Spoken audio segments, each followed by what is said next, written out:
आज हम जानेंगे कि क्या होती है छठ पूजा और क्या होते हैं उसके नियम। छठ पूजा से जुड़ी रस्में अन्य हिंदू त्योहारों की तुलना में अधिक कठोर मानी जाती हैं। इसमें कठोर उपवास, बिना पानी के करना, नदियों जलाशयों में डुबकी लगाना, पानी में खड़े होकर प्रार्थना करना, लंबे समय तक सूर्य की ओर मुंह करके खड़े रहना और सूर्योदय और सूर्यास्त के दौरान सूर्य को प्रसाद चढ़ाना शामिल है। त्योहार के दौरान तैयार किए जाने वाले किसी भी भोजन में नमक, प्याज या लहसुन नहीं होता है। ये उत्सव 4 दिनों तक चलता है और सभी शक्तियों के स्रोत सूर्य देव को धन्यवाद दिया जाता है। सूर्य देव के भक्त व्रती नामक व्रत रखते हैं। छठ पूजा साल में 2 बार होती है, एक बार गर्मियों में और एक बार सर्दियों में। कार्तिक छठ कार्तिक महीने के 6वें दिन मनाया जाता है, जिसे कार्तिक शुक्ल षष्ठी के नाम से भी जाना जाता है। हिंदू कैलेंडर के अनुसार ये दिन हर साल अक्टूबर या नवंबर के महीने में आता है। गर्मियों में ये होली के कुछ दिन बाद मनाया जाता है और इसे चैती छठ के नाम से जाना जाता है। छठ में भले सूर्य देवता की पूजा होती है, लेकिन छठ पर्व को मैया कहकर संबोधित किया जाता है। ऐसा इसीलिए क्योंकि धार्मिक मान्यताओं के अनुसार षष्ठी देवी को लोक भाषा में छठ माता कहा जाता है, जो ऋषि कश्यप तथा अदिति की मानस पुत्री है। इन्हें देवसेना के नाम से भी जाना जाता है।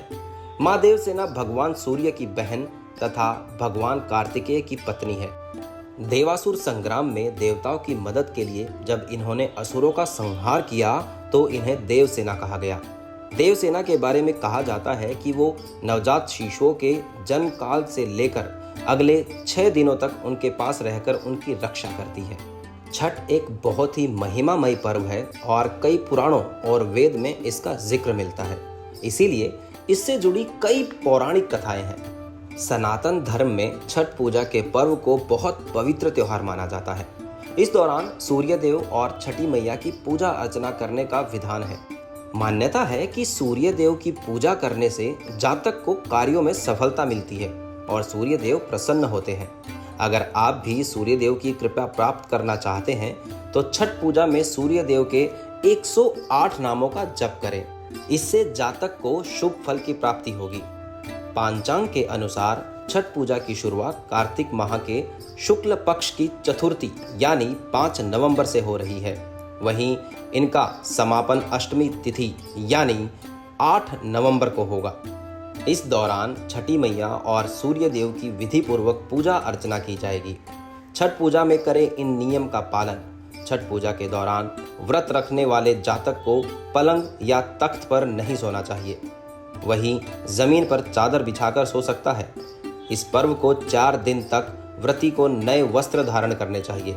इसके अलावा मांस और मदिरा का सेवन भूलकर भी नहीं करना चाहिए। ऐसा करने से जातक को छठी मैया की नाराजगी का सामना करना पड़ सकता है। किसी से वाद विवाद न करें, साथ ही बड़े बुजुर्गों और महिलाओं का अपमान न करें। छठ पूजा के दौरान सात्विक भोजन का ही सेवन करना चाहिए। छठ पूजा में 4 दिनों के नियम कुछ इस प्रकार है। पहला दिन नहाए खाए, इसमें पवित्र जल में डुबकी लगाना और पूरे दिन उपवास करना शामिल है। व्रत रखने वाली महिलाएं पूरे दिन में एक बार भोजन कर सकती हैं। भोजन घर पर पकाया हुआ होना चाहिए। दूसरा दिन लोहंडा और खरना, पूरे दिन उपवास रखना होता है। सूर्यास्त के बाद इसे प्रसाद, प्रचलित खीर और चपाती के साथ तोड़ा जाता है। इसके बाद अगले दिन 36 घंटों तक बिना पानी के उपवास रखना होता है। तीसरा दिन संध्या अर्घ्य, घर पर प्रसाद तैयार किया जाता है और शाम को नदी में ले जाकर डूबते सूर्य को अर्पित किया जाता है। इस अनुष्ठान को करते समय महिलाएं हल्दी पीले रंग की साड़ी पहनती हैं। चौथा दिन उषा अर्घ्य, त्योहार के आखिरी दिन भक्त नदी के किनारे उगते सूर्य को अर्घ्य देते हैं।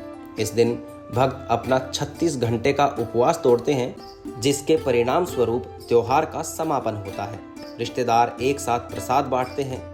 छठ पूजा में प्रसाद का विशेष महत्व है, इसीलिए इसे बनाने में क्या क्या इस्तेमाल होता है ये जानेंगे।